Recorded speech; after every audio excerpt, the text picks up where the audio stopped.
Hi everybody, how's it going today? Good, wonderful, thank you. Thank you for joining us today. And I'm really excited, as was mentioned. This is our second full in-person town hall. Well, actually I should say it's also hybrid. We've got some folks joining online. Hello everybody. As I've mentioned and as we've said from the very beginning, it's always been our commitment to have at least one town hall per month.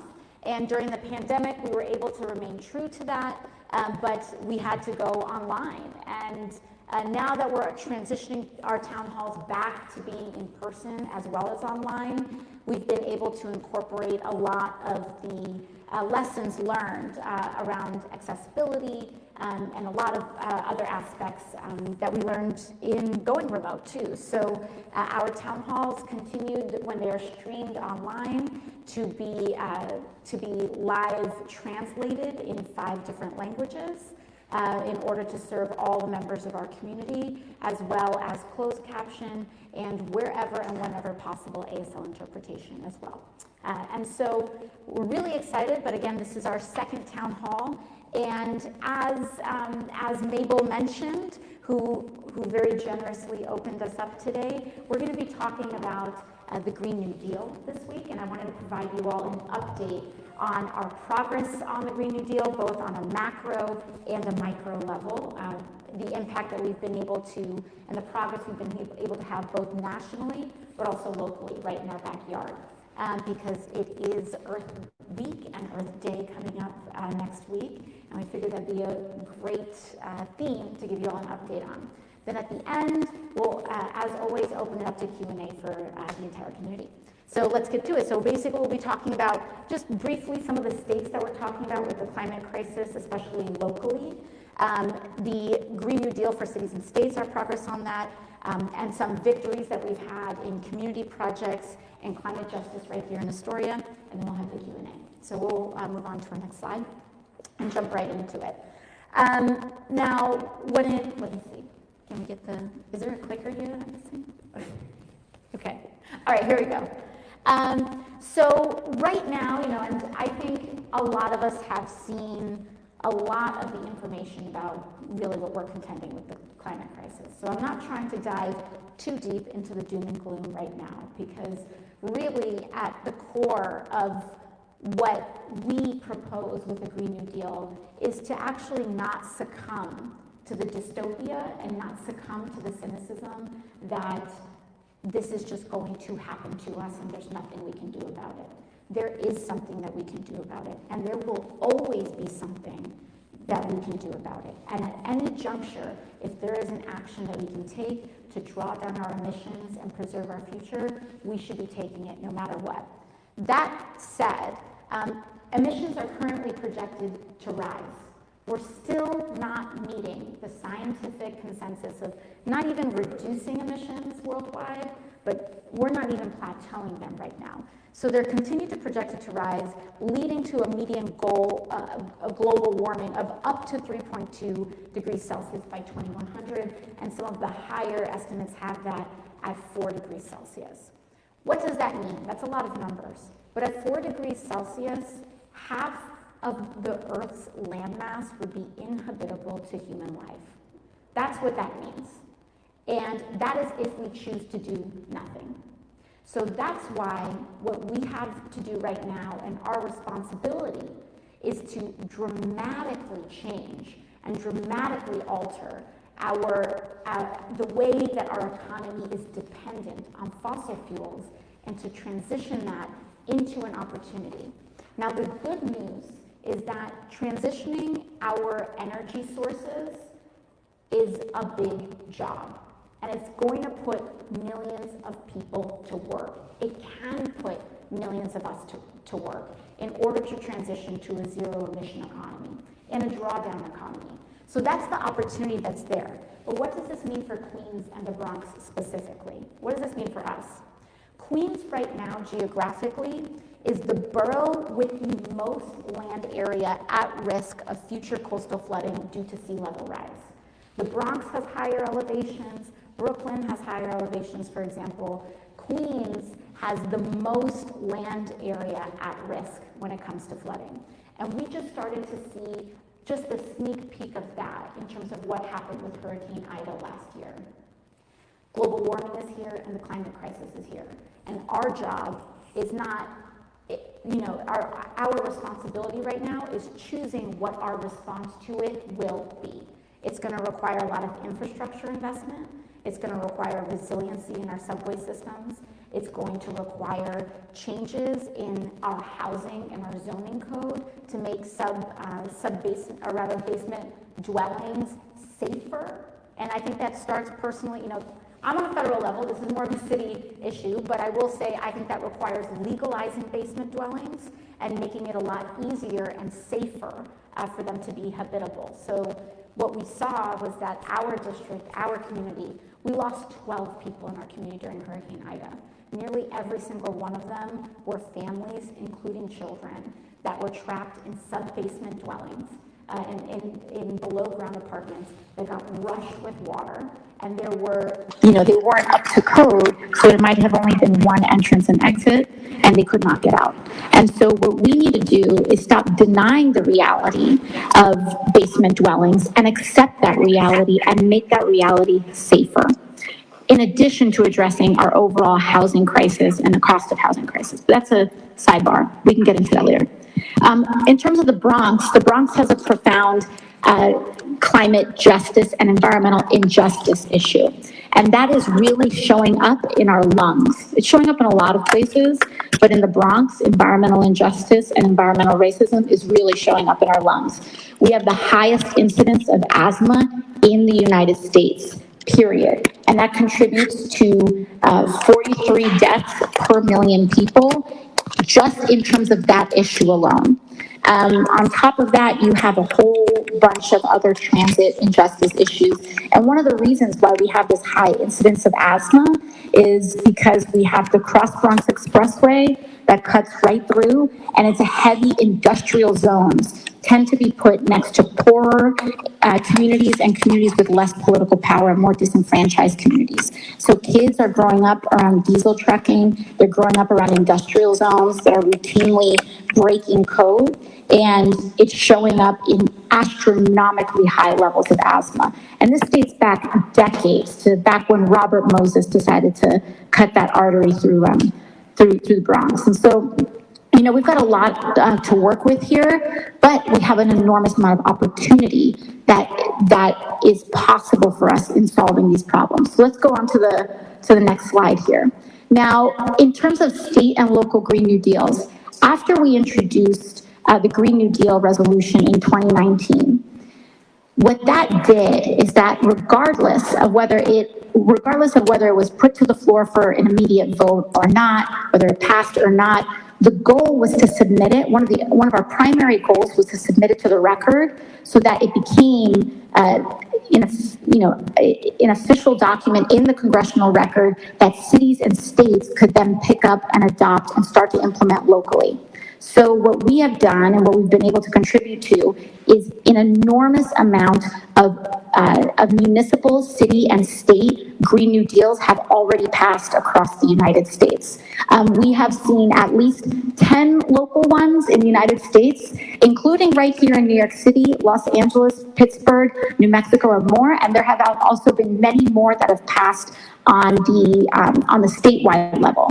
In addition to that, in 2019, I headed to Copenhagen at a conference known as C40, which was a convening of the top 40 municipal and city mayors and governing structures across the world. And what we were able to do is convene top cities across the world, Japan, Paris, New York City, Los Angeles, beyond, to begin to commit to Green New Deal style drawdown goals. And this was honestly a strategy that started during the Trump administration, because we could say, listen, these big federal structures may be in their way, but they're not going to stop, and they can't stop cities and states and local municipalities for enacting what they can enact. So we can still draw down even if you have people like Bolsonaro and Trump and Putin in charge. Like, we will not be deterred in getting this done.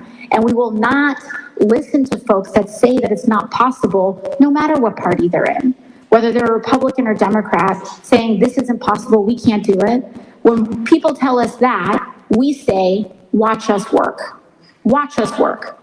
And so we're here to watch us work on the Green New Deal. We've had at least 10 municipalities pass in the United States at the World Mayors Summit. 94 cities globally embraced a global Green New Deal goals following our keynote address there. So we'll follow up. And lastly, this is an area that I'm really, really excited about. Last year, Congress started its first reintroduction of something known as community project funding. You all may remember this as a term called earmarks back in the day.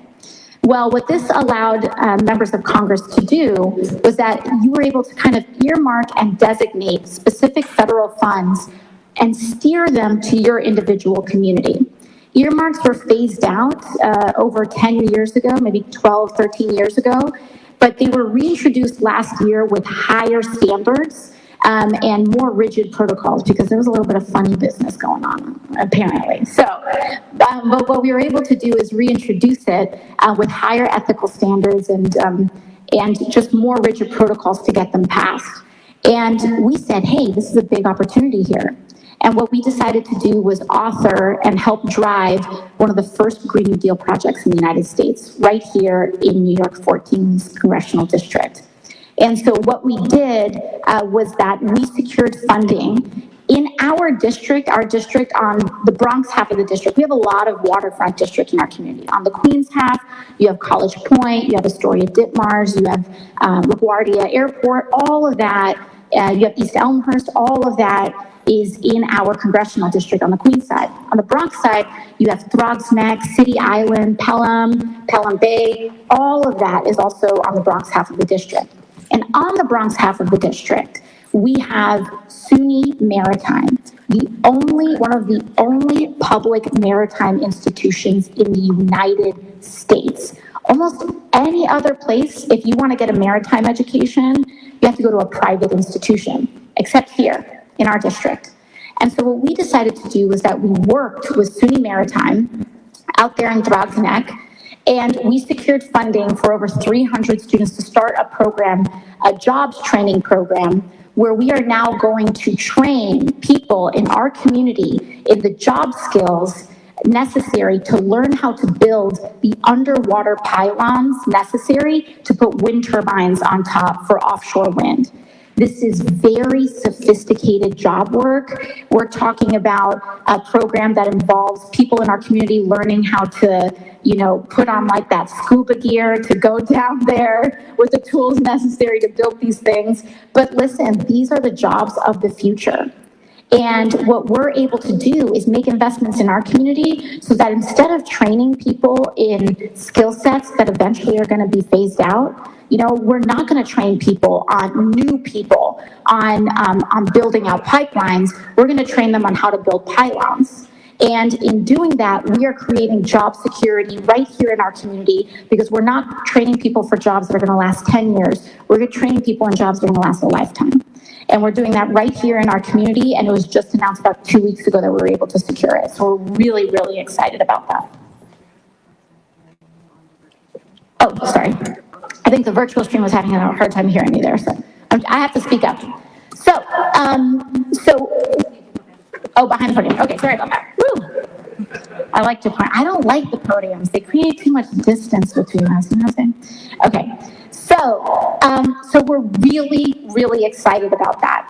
Last month, I also worked through a lot of the other earmarks that we were able to secure, so you can feel free to look that up. That information is available on our website. But this was the main climate-related one. We also were able to secure $3 million to build out a new OBGYN unit at Elmhurst Hospital and address our maternal mortality crisis, as well as $800,000 at Jacobi Hospital for a violence interruption program that we have already seen to reduce reoccurrence of incidents of violence and crime by over 50%. It's already proven to be more effective than any policing intervention that we have in the books at reducing crime and reducing incidents of violence. We're really excited about that. Now, in addition to the Green New Deal project that we secured right here at home, we also worked with a lot of other members of Congress as well to see if we could launch Green New Deal projects across the United States and use this as a conduit to help do that. And we're going to make the big announcement next week, but I'm giving you guys the scoop right here since this is our town hall. We've identified 79 Green New Deal projects across the United States. We'll be starting this year and in the next year. So we're really, really excited. The mic needs to go on the stand. Pardon? The mic needs to go on the stand. Now the mic needs to go on the stand. I'm getting more regulations by the minute here. Okay.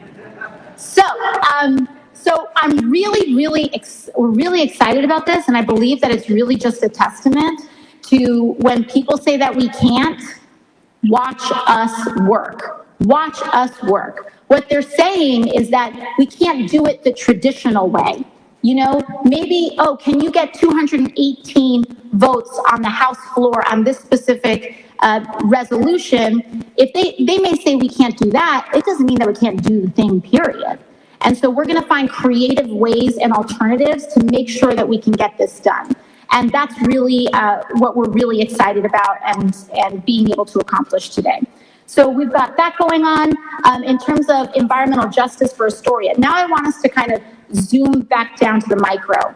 We know the big goals that we have. We have to draw down emissions. We have to address this in a way that's going to create millions of jobs, and not just any jobs, but good jobs, union jobs, prevailing wage jobs that have health care and actual benefits. And so we want to make sure that we're drawing down, we're meeting the scientific goals, we're decarbonizing, we're creating millions of jobs, and we're addressing environmental injustice in our communities. Because when there's a plant that needs to put in that's going to have a lot of emissions, that's going to give people, put people at risk of higher rates of cancer or of asthma, it's almost always working class communities, poor communities, and Black and brown communities that get the short shrift.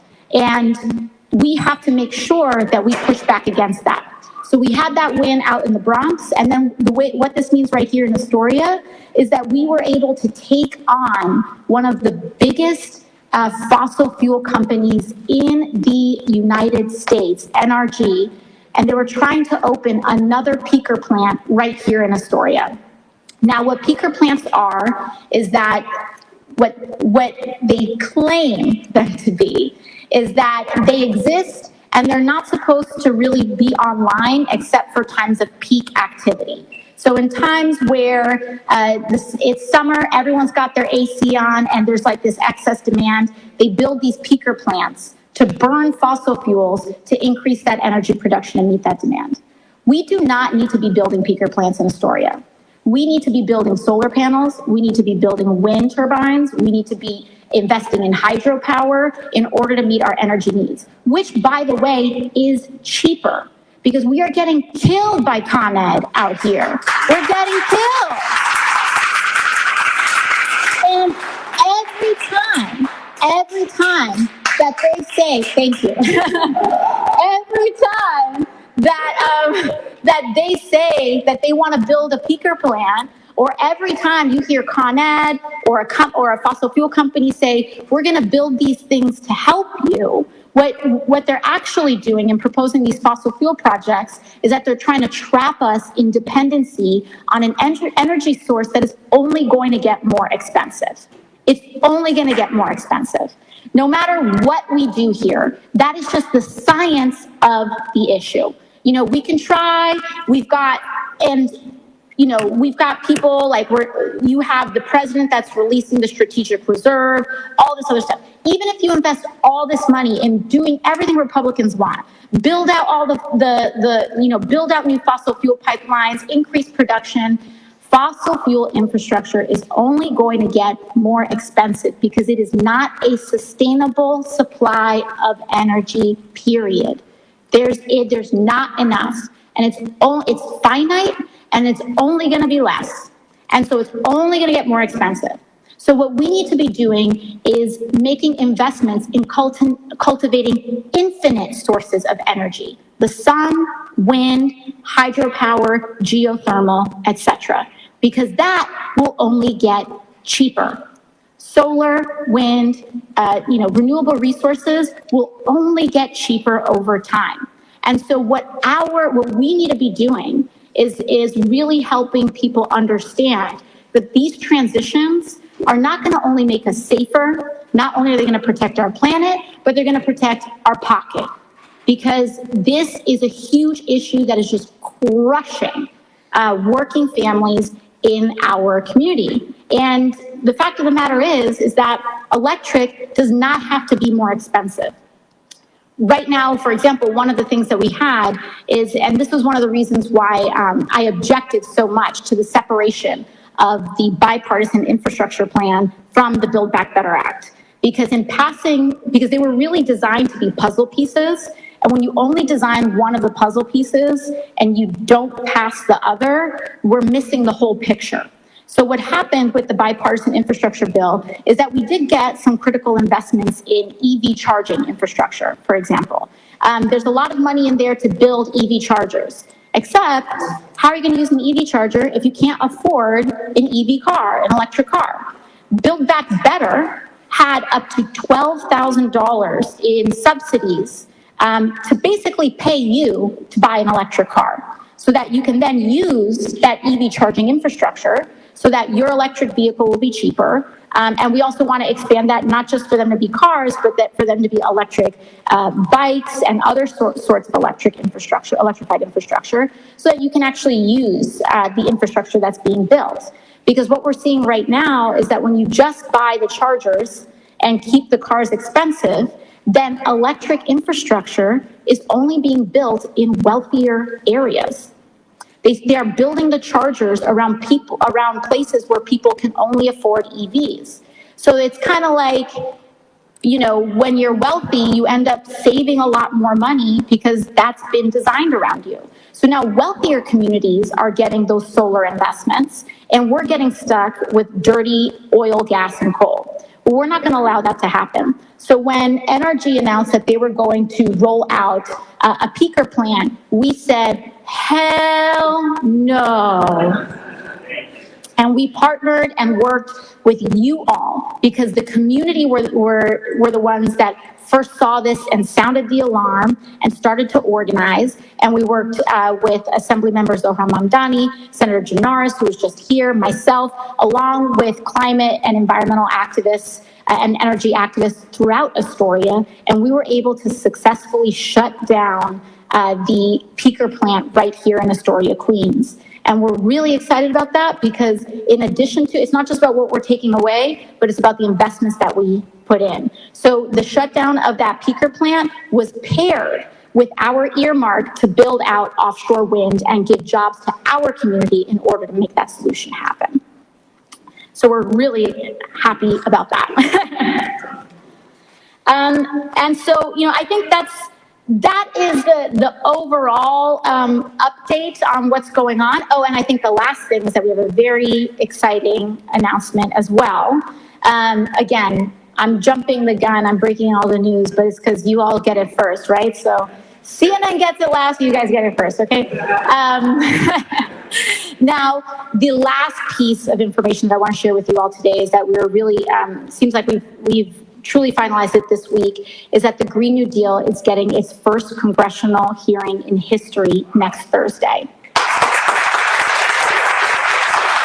It will be held in the Oversight Committee, of which I am a member. We are extremely excited. It is including economists, environmental justice activists, scientists, and experts across the country, including organizers and folks from right here in our backyard. And so we're extremely excited.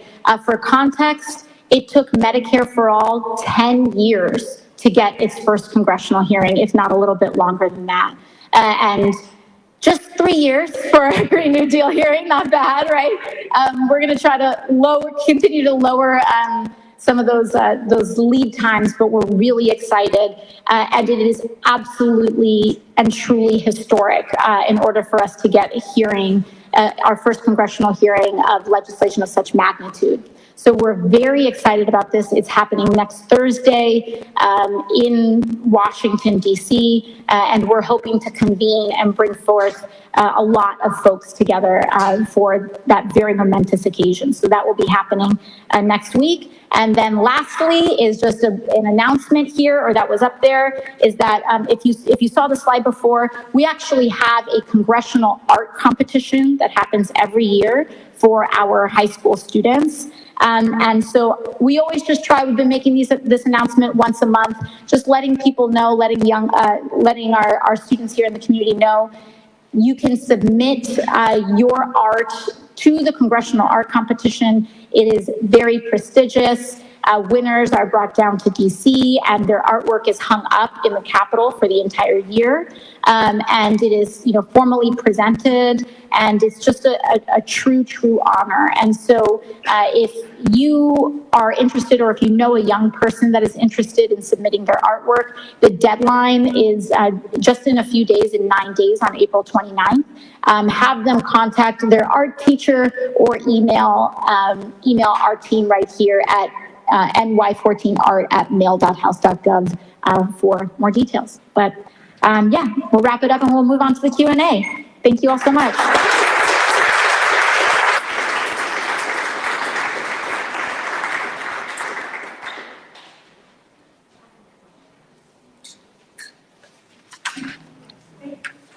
Thank you for your remarks, Congresswoman. We will now move on to the Q&A portion of the event.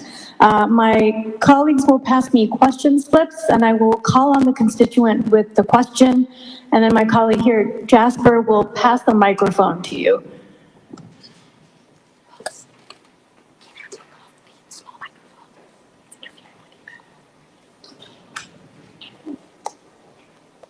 Let's see.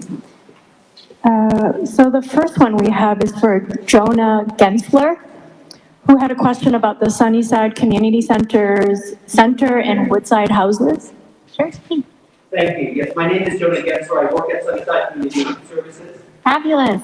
One of the programs that you funded through the earmarks is our program. Yes, I'm aware, and thank you all for doing that incredible work as well. Thank you. One of the programs funded by you through the earmarks is in Woodside Houses. We have a Cornerstone Community Center. We thank you for that. No, of course. Thank you. Thank you for doing the work. Would you like to share with the community what you all are working on out there? So we're working with over 60 young people, ensuring that we can stop the violence in the community and provide them alternatives and supports so they can thrive. But they can't thrive if they're flooded out. Mm-hmm. That center in Hurricane Ida, the water was up to here. And those children have been displaced. They're in area schools. We're trying to rebuild. But that rebuilding won't be effective if we don't have long-lasting solutions. Mm-hmm.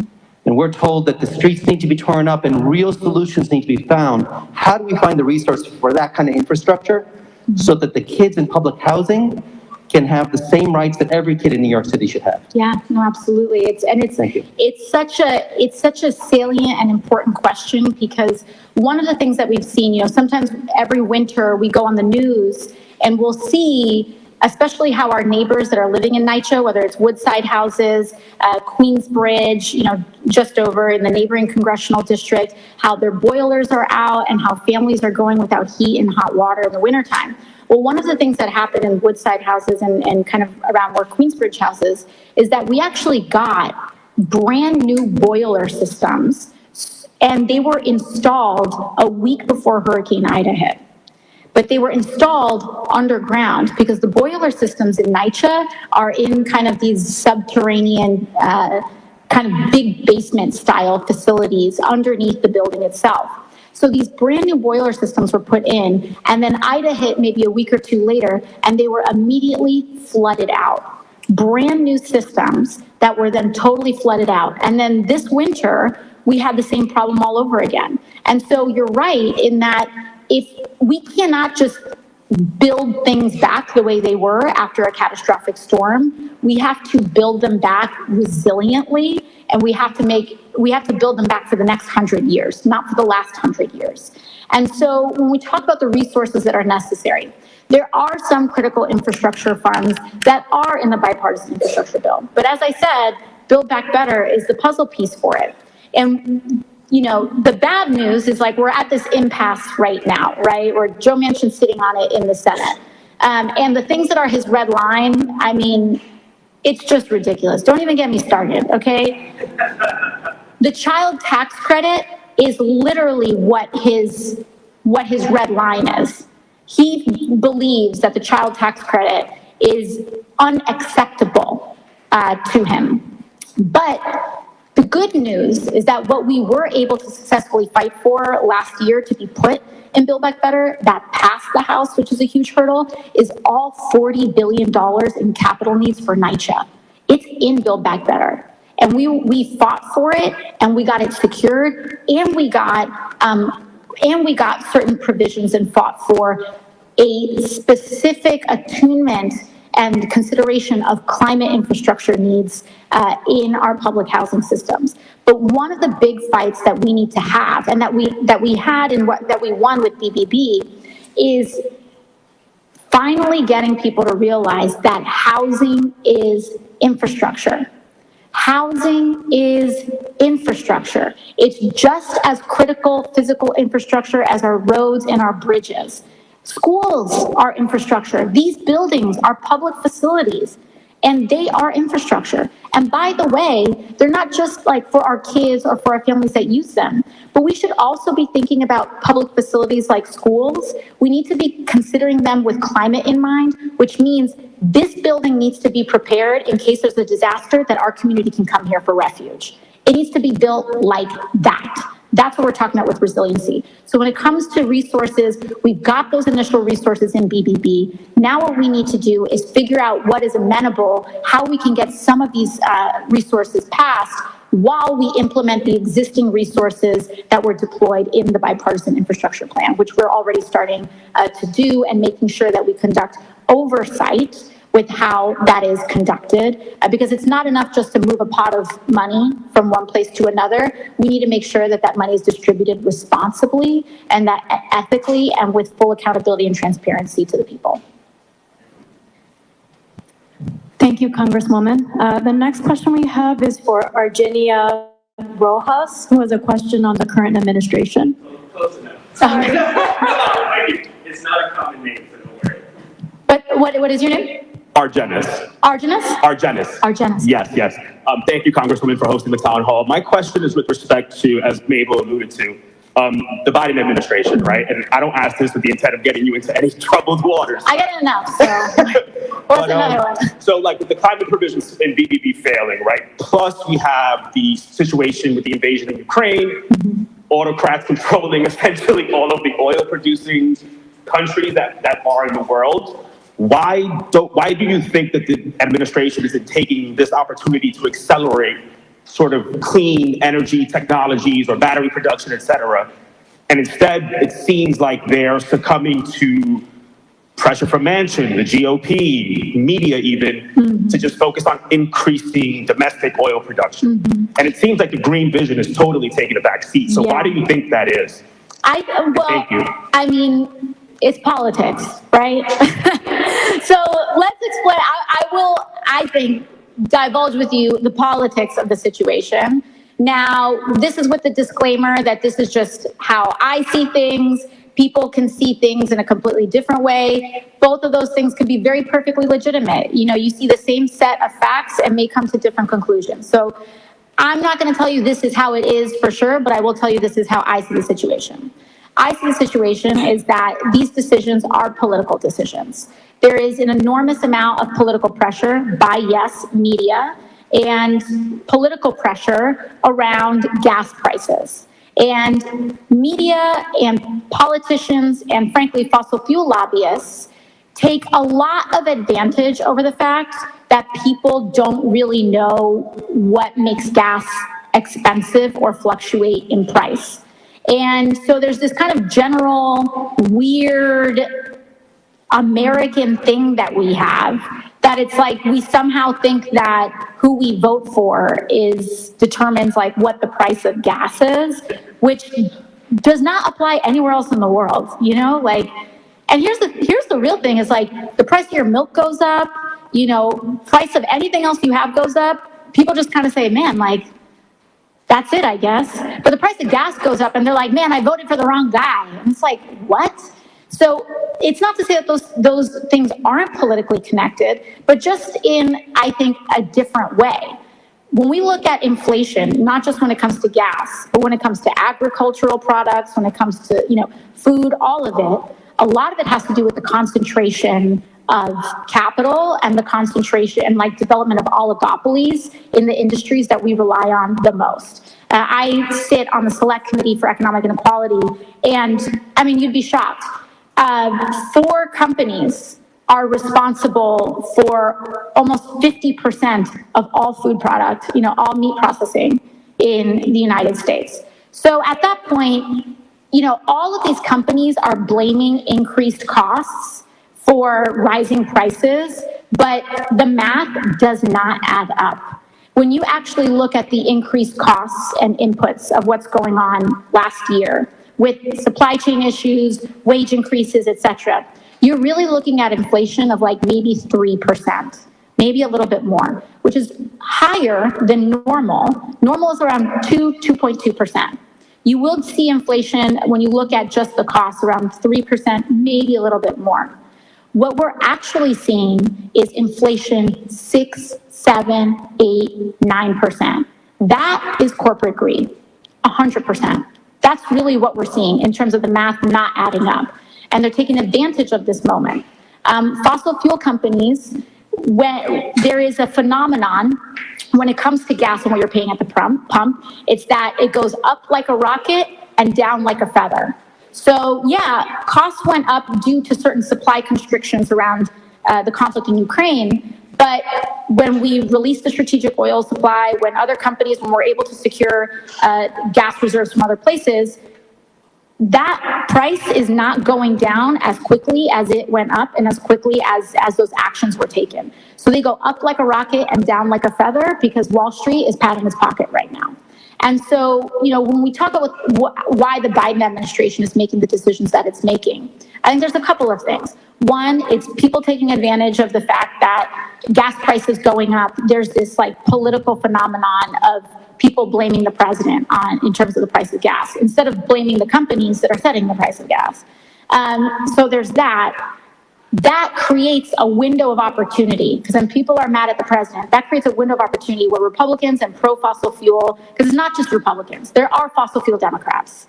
And that creates a window of opportunity for them to add pressure and to say, you know, unleash it all, increase production and supply. And that's why it's really important that people are educated on how our energy can actually work. Because we've been tricked into believing that solar and wind and hydropower are going to take like 30 years to build out.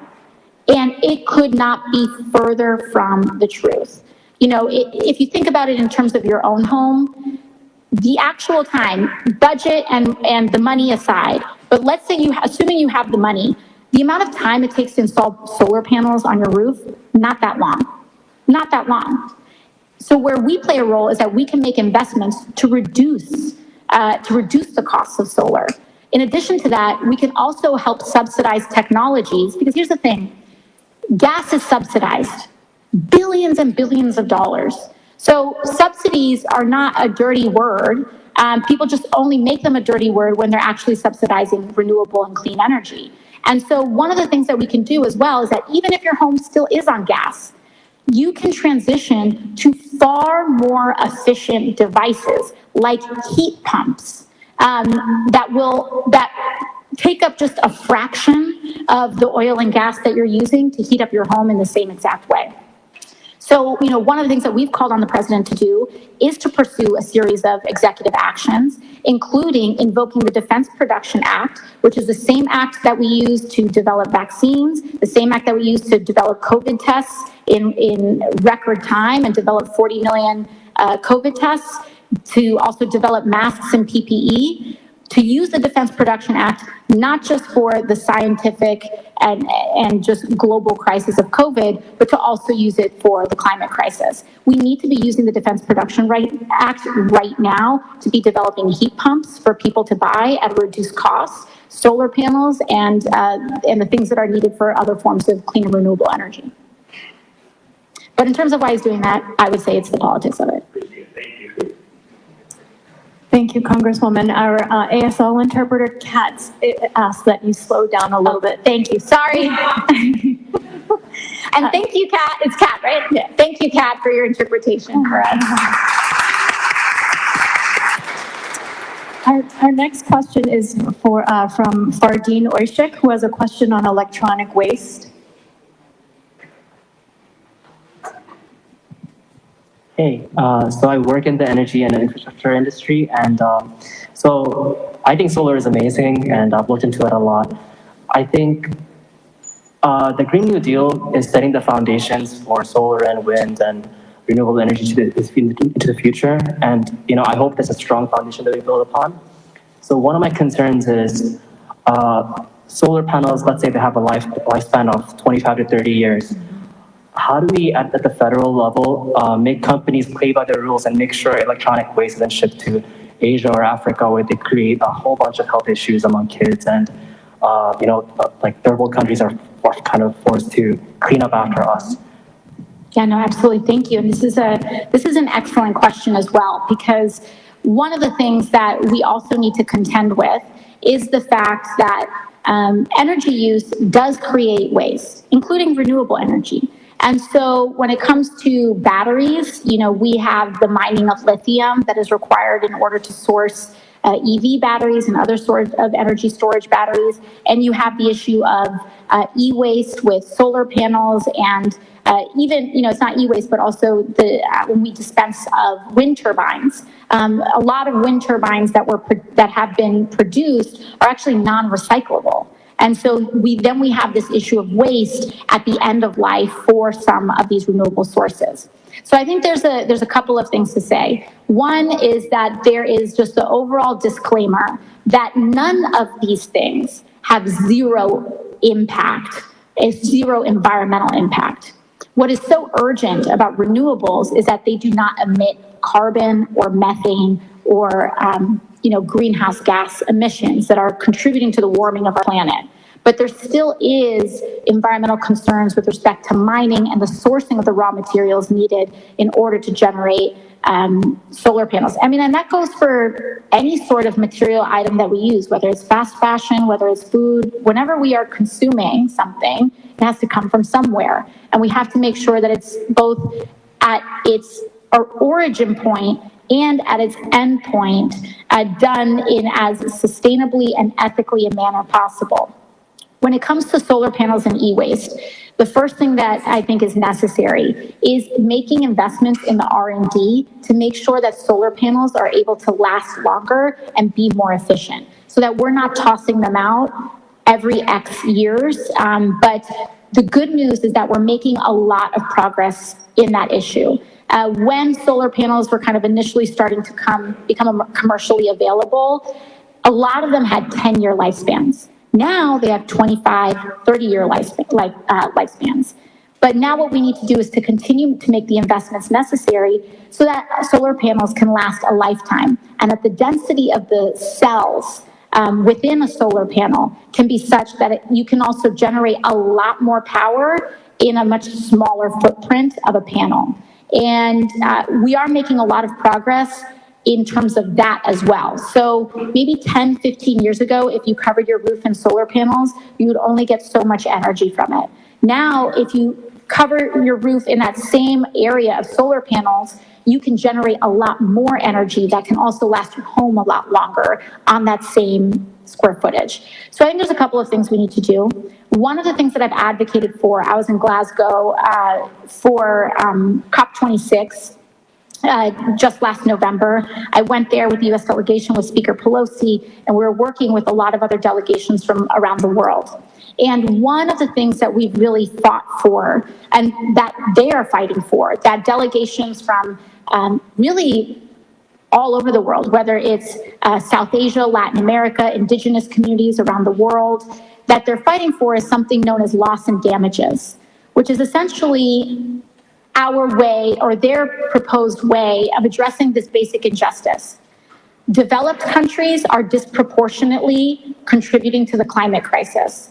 The amount of emissions per person and the very bulk of our emissions are coming from the United States, Europe, and really kind of the wealthy world is responsible for the bulk of emissions that have already been emitted. Then you have the issue of developing countries whose economies are rapidly accelerating, and they're basically going to the United States and saying, well, you guys got to burn fossil fuels to high heaven in order to develop your economy. Why can't we do that? And those are folks that are in the boat like China, India, Brazil, etc. And then you have pretty much everybody else. And you have places like Indonesia, Bangladesh, as well as farming communities in Latin America that are really experiencing the ravages through either drought or through flooding, saying, this is all of your guys' fault, but we are experiencing the bulk of the harm and the damage, because where sea rise is predicted to flood out the most is actually in countries that have contributed to carbon emissions the least. And so at C40, there's a current kind of global pact and global discussion and debate happening, facilitated by the UN, saying the United States, the UK, and a lot of other, the EU, they need to essentially commit to a transfer of wealth to help these other communities and other countries leapfrog their technologies so that they don't have to go through the fossil fuel phase and wait to be wealthy in order to transition to renewables. So I think including in the loss and damages is not just investments in transitions of energy, but investments in remediating injustices, whether it's through e-waste, illegal dumping, or whether it's through a lot of other, raising of indigenous lands, raising of land in general that's usually extracted and used for consumption in the wealthy world, like, with logging, for example. So I think we need to really look at our foreign policy and approach and change and shift our foreign policy to not just be militarily and defense-based, but to also be climate defense-based and diplomatically based. And that right there, I think, is really where we're going to have to push. And we need to push internally, because I'll tell you, the United States doesn't want to do that. We've been there, we've been in these rooms, they don't want to do it. And we have to do it. We have to do it domestically, and we have to do it abroad as well. Thank you so much. Next, we have William Cabeza, who has a question on immigration.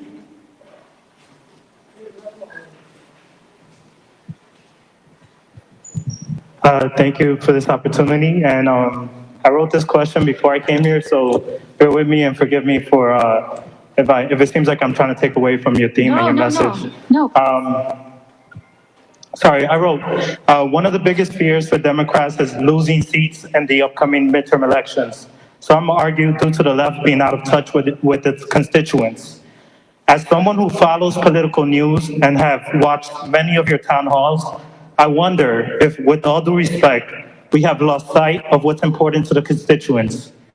I have lived in New York for 28 years, and out of all the concerns and problems I've heard voiced from my friends and from my coworkers, climate change is not at the top of their list.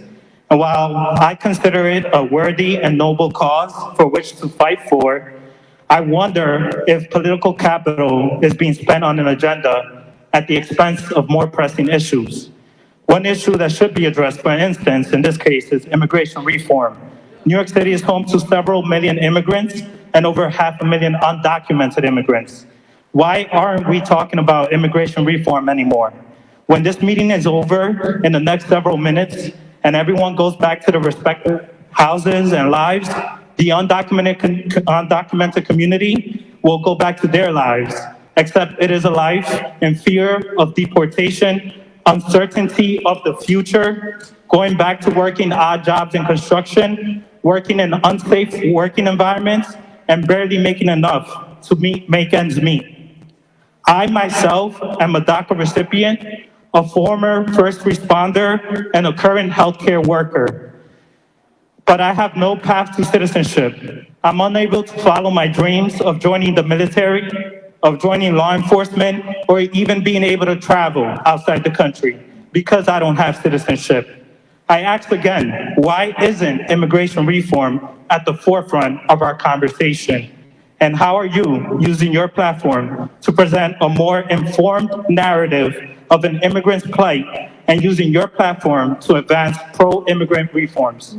Thank you. Thank you. And yeah, so, I mean, that was incredible. And I got your name correctly, William, right? William, thank you for bringing this up, and thank you for your service to our community in so many different ways, as you had listed. And, you know, I think that this is the issue. And I do want to say, first and foremost, when it comes to immigration, it is the #1 issue that we are called about in our office. It's the #1 source of our casework, and it forms and informs our legislative agenda. Now, that doesn't change the fact that the Senate is sitting on this. And it doesn't change the fact that, you know, I could tell you all these things that we're doing. It doesn't change the fact that you are still DACA. And that is ultimately, and that your family, if you have family here with you, if your parents are here with you, if they happen to be undocumented or friends or whomever, what we do, and I will tell you these things, but none of those things change the fact and the status that so many people in our community are undocumented, and that is part of a political crisis and a political impasse. Now, I think there's a couple of things, so because you listed a lot, so forgive me if I'm gonna say a lot, but one thing that I try to say is that I think it's really important that we reject a scarcity mindset, that our issues are ranked and that something coming first is at the cost of us working on something else. Sometimes, and in certain issues and in certain areas, you know, things like that may apply. But our community is so interwoven and these issues are so interconnected that they can't be separated. They can't be prioritized one over another. And I'll give you a perfect example. What is happening in climate is driving migration, especially at our southern border. Because of what the United States has done in just burning fossil fuels unfettered, our communities in Honduras, in Chile, in Peru, in Colombia, we had one example is that in the last defense spending bill, I introduced several amendments to block U.S. funds from fumigating coca leaves and coca fields, which are really, truly harming physically and economically indigenous peoples out in Colombia. But then also what's happening is that the droughts and the impact of the climate crisis is taking communities that have been settled in places for thousands of years, who have been self-sustaining. They can no longer grow their own food. And they've been there for hundreds, if not thousands of years. And so what this is doing is that it is driving the conflicts over resources, conflicts over water, the lack of arable land due to the climate crisis is part of, we have to look at why people are moving. And it's due to the fact that we have an imperious history of foreign policy in the United States that fuels regime change, and that has created decades of social and political instability and violence in Latin America. And climate change is also forcing people to leave ancestral lands that they have never, they've never known any other place. And so when we think about, it's just one example of how these priorities are not competing. And so, I do want to say every month we have a theme. This just happened to be this month's theme. Immigration was our theme, I don't know, maybe 2 months ago, or a couple of months ago, we dealt with, not that we dealt with it, but we covered it several months ago. But all of that is to say is, how are we making a priority here? Your question is, what do we do in our office and in our power? One is that we're constantly bringing up the issue, and we're constantly talking about inclusion and a path to citizenship for undocumented people in every issue area. So in climate, we're addressing migration and climate. When it comes to what happened even with Hurricane Ida, or actually let's start with COVID. What happened in COVID was that we started seeing, because I represent and take the responsibility of representing our community here, and this is an immigrant community. New York's 14th Congressional District, they just did redistricting, so they don't have the new census data, but our last census data, this community is 49% immigrant. 49%. And that doesn't even include first generation. When you include people who are first gen and immigrant, it's probably like 70% of our community. This is the number one issue that is affecting us, our congressional district. And so what happened was that when COVID first hit, we started seeing that COVID was not affecting all of us equally. Our deliveristas, our frontline workers, our janitorial staff, people who did not have the luxury to work from home were getting sick more. And that meant that they were disproportionately immigrants that were getting sick, disproportionately poor people, disproportionately working class people. All of those folks were getting sick more. And so what we decided to do, at least in the short term, was that we started seeing this really early, because this is our home, this is our backyard. And at the outbreak of the pandemic, out of the top 10 zip codes in the United States that were hit by COVID, 5 of them were right here in our district, not even New York City, here. And so we have to work with Elmhurst Hospital, because thank God we have the public institution that is Elmhurst Hospital that has committed to not checking people for their documented status in order to receive full health care. And the same health care, we've worked overtime, the same health care that we have at Elmhurst Hospital, the same health care they'll give to a wealthy person, they will give to an undocumented poor person. And we're one of the only places in the world where that happens. And so what we decided to do was that we engaged in a FEMA funeral assistance program, because I lost my dad when I was 18. And I know that when a loved one dies, because my mom, she cleans houses. I grew up the daughter of a domestic worker in a family that understands like elements of that experience. And so I know that when you have a sudden loss in your family, that also, on top of a tremendous emotional and spiritual and mental cost, comes a tremendous financial cost.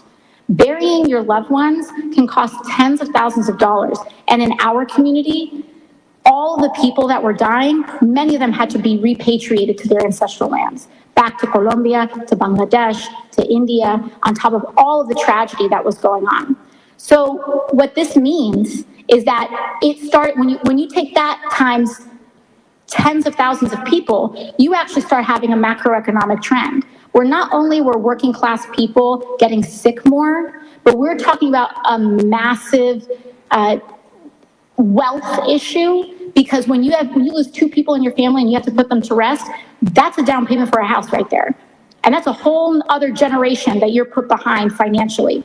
So what we decided to do right away was to author a FEMA funeral assistance program. And this is where, I'm sorry for all the backstory, but this is where I'm actually I had to set it up to answer your full question, okay? The FEMA funeral assistance program.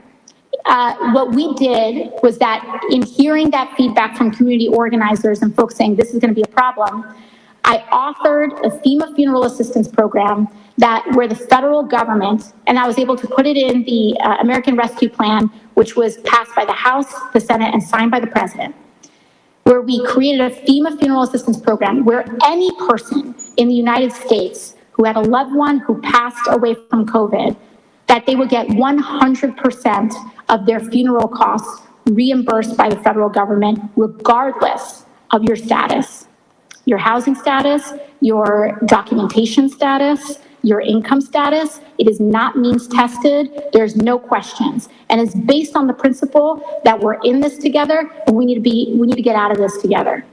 And we're not going to ask your questions because we need to start drafting policy that acknowledges that everyone here contributes. And let's not even start talking about tax day because as we know, our undocumented brothers and sisters pay billions of dollars in taxes every single year, financing Medicare, Medicaid, financing all our public infrastructure. Our undocumented community and immigrants in the United States, they contribute to our society financially more than Facebook does, more than GE does, more than Wall Street does.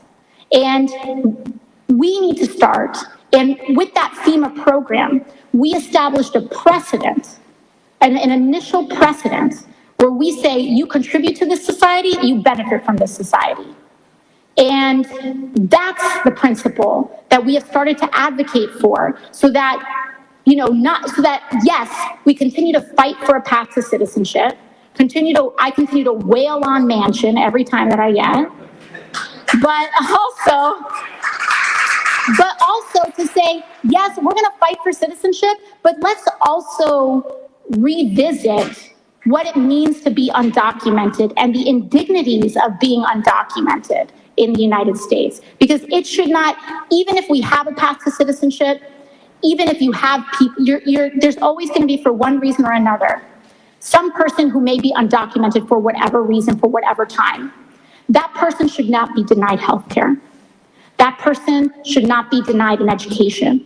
That person should not be denied full participation in our society because they contribute to it.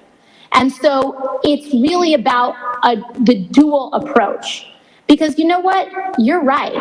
When it comes to the politics of it, and, I can't talk about campaigning too much here because this is not a campaign event, but what I will say is that the politics of it is that, one of the messages that I continue to send to the party, to their chagrin, and they don't always like me for it, and, whatever, I'm not the most popular person in DC sometimes, but it's because I say we can't take our communities for granted. We can't take them for granted. And right now we are. With the lack of student loan forgiveness, with the lack of movement on immigration, with the lack of movement on voting rights and civil rights, and at the end of the day, you don't want to hear from me, I'm trying, you want to hear we're getting it done. Okay? And that's really frustrating for me, not you. What's really frustrating to me is that we need to get it done, and there's one dude in the Senate who's just sitting on it for, I don't know. Because his reason changes every other week, and he doesn't have consistency in his logic. And, speaking on why Biden is taking this tack, for some reason, for some people, institutions of power respond to them by saying, oh, if we're just nice enough, he'll come along. Si lo noña, he'll come. If I make them mad, it's like the fires of hell rain down on me, right? So I know that this party leadership has it in them to turn the screws. And that's why I'm very frustrated, because I know they're choosing not to turn the screws on him. ¿Por qué? When civil rights, climate, immigration, student loans, all of it is on the line, including our democracy, because there is the political reality where if we don't deliver, we shouldn't be surprised when people aren't so enthused, right? And then if we lose the House, this is no joke. January 6th was a trial run. And a lot of people don't seem to understand that. It was a trial run. And they're going to come back, and they win the House. Here's the thing, the technicality of what happened on January 6th. The only reason it wasn't worse was because Democrats had the House and they didn't have the votes in the House. If they take the House, then they have the votes to not authorize and legitimize the presidential election, whatever the results are. And so this is very serious. And this is the intertwining of all of our issues.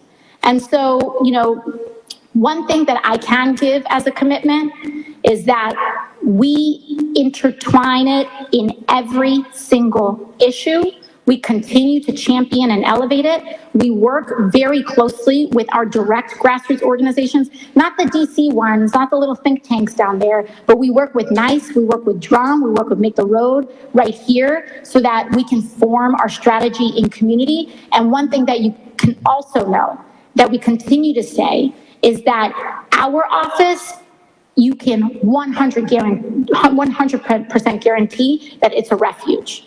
We've had over 1,000 caseworkers come in. We reunite families. We've gotten people off of planes that ICE was trying to deport. They were on the plane. We've gotten them off. We've been able to reunite people that were, and get them out of ICE detention. We've been able to get people green cards when their applications have been lost. We've been able to get people visas. And so my commitment to you is that no matter what has happened, we're going to fight everything we can on the macro level. But even if things feel stuck on the macro level, my commitment and my promise is on the micro level. This is our investment. That you call our office, we have special protocols too. You call our office, we do not disclose anyone's documented status when someone reaches out to us for help. Not one, because we protect our community, because we've seen what's happened and we saw the way the Trump administration manipulated a lot of that. And that's what happened with the census too. They were trying to draft the census to identify who was undocumented and cross-check, and we prevented them from doing that. And so I just want you to know that in every single other issue, we're making it an immigration issue as well, on top of the overall path to citizenship. Because it's about securing the path to citizenship, but it's also about ending the indignity of being undocumented in America. Thank you.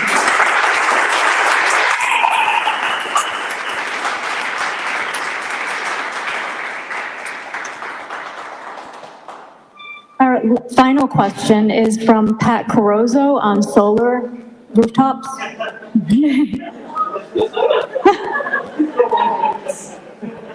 Sorry. It's so inadequate at this point. It seems so. No, it all is important. It all matters. It is all important, and I am, like you, concerned about using more solar. Mm-hmm. And I've spoken to my building about it several times. I went down to a meeting in the city with city council people and talked to them about it. They actually looked at our roof and suggested we get some work done, which the city then required. But I'm concerned that, I think if we all got together in my little community, there'd be plenty more people interested in solar. Yeah. And we could do it collectively. Mm-hmm. But I'm just wondering how much support there is for that, actually, if it's happening yet. Yeah, I think that there is, and what you're actually speaking to hints to another reason why some of these big energy companies are so scared. Because when you rely, or when our community relies on fossil fuels, you have to be hooked up to a centralized system. You have to be hooked up to a centralized grid. You need to have that basically that input where oil or gas does get funneled into your home. And one of the lessons that we actually saw after Hurricane Maria in Puerto Rico is that a lot of people, because they were so traumatized, because there were some communities that didn't get power for over a year. Over a year, yeah. And yes, and so there were communities that couldn't even get their electricity rehooked up for over a year after Maria. And so people started switching to solar, not just because they thought it was the right thing to do, but because they didn't feel like they could trust being hooked into a centralized system and for another storm to take it out again. And so what we actually started to see in Puerto Rico is that communities started to develop something known as solar cooperatives. And what they are kind of like decentralized community energy systems. And sometimes they're hooked up to the grid and they're just used as a backup. Sometimes they're used just as a huge part of their energy mix. But basically what you're able to do in some of these solar cooperatives is that you get a solar panel, your neighbor might get a solar panel, and what you also do is get batteries. So you can get large-scale batteries, and like if you're kind of a DIYer, I don't recommend you do this. This is not professional advice. I'm not an electrician. But what you can do, and what some people do, is that they actually buy a bunch of car batteries. And you can assemble them and hook them up in a way, again, I don't advise it, but where it can store the energy that is generated by your solar. Because the thing about solar is that you get the energy that that panel is generating, but it goes straight to your home. And so if you're not using that energy in that given moment, it just kind of either goes right back into the grid or it kind of goes to waste. But you can install a battery system in your home that stores the solar. It's a little, it's a little lower priority in New York, but in a place like Puerto Rico with so much sun, there's a lot of use in storing a lot of it. And so what happens is that either at night, any excess can be used, or if your neighbor's house goes out, or if your neighbor's using a little bit more electricity than normal, if they're working on a project or something like that, you can hook your two homes together. And you're kind of like borrowing a cup of sugar and giving a cup of sugar, and your panels just do that and even it out. And the beauty of doing that is that, you can do it with just a neighbor. And also all of us can kind of do it. We're now at a place where you can actually buy just one panel and hang it up on your window. And that just charges your phone for the day. Like they're very small baby steps, and then there are really, really big steps. But, pardon? What about the electricity? Like, can you put a panel in your apartment building and hook it up? Yeah, and so, yeah, so I think this is the part of the conversations that we're starting to have, because part of the Green New Deal for New York City that was passed was not just regulations around roofing. One of those things is like, new buildings are starting to have white painted roofs, because that can reflect the sun back out. It decreases how hot it can get here in the summertime. But also if you put solar there, a lot of buildings are starting to do that because gas is just getting too expensive. It's just like, the good thing is that we're now at a point where the costs are getting down to a level where you don't have to just make the good for the world argument. You can win the fact that it's cheaper in that argument too. So in terms of like, do people really want this? I do think people want it. We as a city are pioneering and are going to have to continue to pioneer how that works on a multi-unit building and on like a much larger unit building, but also right here in Astoria and in other communities in East Elmhurst, you have like single or two family homes where this can start to be really reasonable. And the thing is that you take a block, even if you take one block or you take 5 houses and you put solar on those 5 houses and you put batteries on those 5 houses and then you link those 5 houses, your Con Ed bill is not going to be hundreds of dollars. And that's what they don't want. To the point that a lot of fossil fuel companies are they're lobbying state assemblies to introduce taxes on solar to make solar more expensive than fossil fuels at the end of the day. And so there's a lot of different levels to this fight. I do think that there's a lot of ways that we can do it.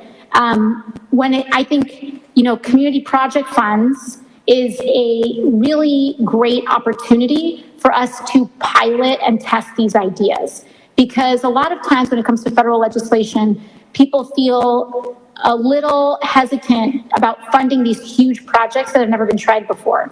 But if we can earmark some of these funds, if we have a nonprofit organization or if we have a grassroots community organization that's willing to take this on, and we can develop, potentially a plan, this is an example where if it's designed correctly and appropriately, it could be eligible for community project funds.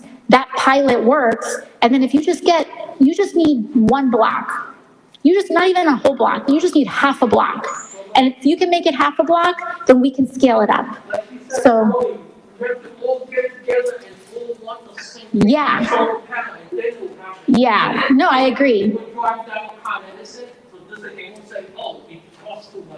Well, I know how to work with my hands. Yeah. I wish everybody would help me. Well, I hope you can teach us because I need to learn too. So, but one of the things I would say is if you're interested in that, Google search, your piece of homework to take home is Community Solar Cooperative.